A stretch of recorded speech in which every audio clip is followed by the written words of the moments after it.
This is the battle of the living and the dead. We've kind of been moving towards that since the opening of the whole show. When we see this kid running through the woods in episode 1, he's seen something which is horrific. We don't know what it is. And since then, it's just been building. There's something coming.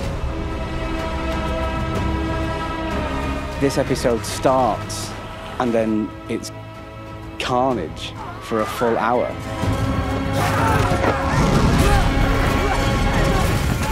Nobody expects it to be simple, but they kind of have what would appear to be a foolproof plan. They start to come up against this threat that is unlike any human threat. It all just starts to fall apart.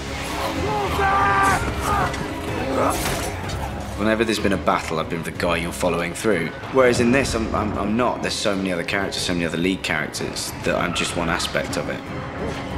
That threw me a bit in a weird, sort of narcissistic way. There's a really brilliant sequence that occurs where the relationship between Jaime Lannister and Brienne is expressed. She sees that he's in trouble and she runs to him. They fight together, back to back. Brienne has a very brutal fighting style. The fluidity the two of them develop together have become automatic, and I thought that was rather beautiful.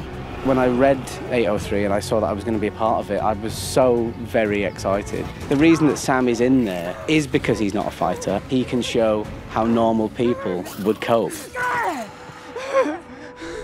You have all this epic battle going on upstairs, and then this genuine, like, horror movie down below in the crypt. It starts off with kind of us all on the edge of our seat waiting to be attacked by whites, and Tyrion is standing there like trying to find a way to do something, and there's this whole conversation between Sansa and Tyrion. None of us can do anything. It's the truth. We have nothing to offer but our minds, and what can minds do in this? We've done our planning. It's the most heroic thing we can do now. Look the truth in the face. We're in a crypt. Nobody thought of that. He's bringing all the dead people back to life, and they put the women and children in a crypt with all the dead people. So, rah.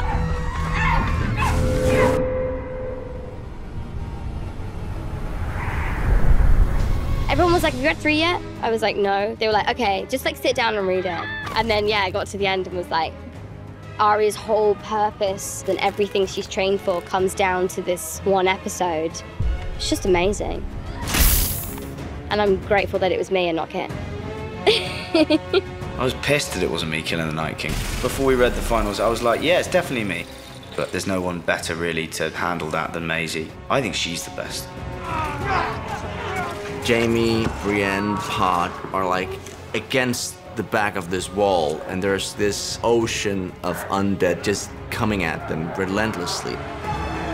Then suddenly, by the end, it's like just exhaustion on a different level, and they've just lost so much.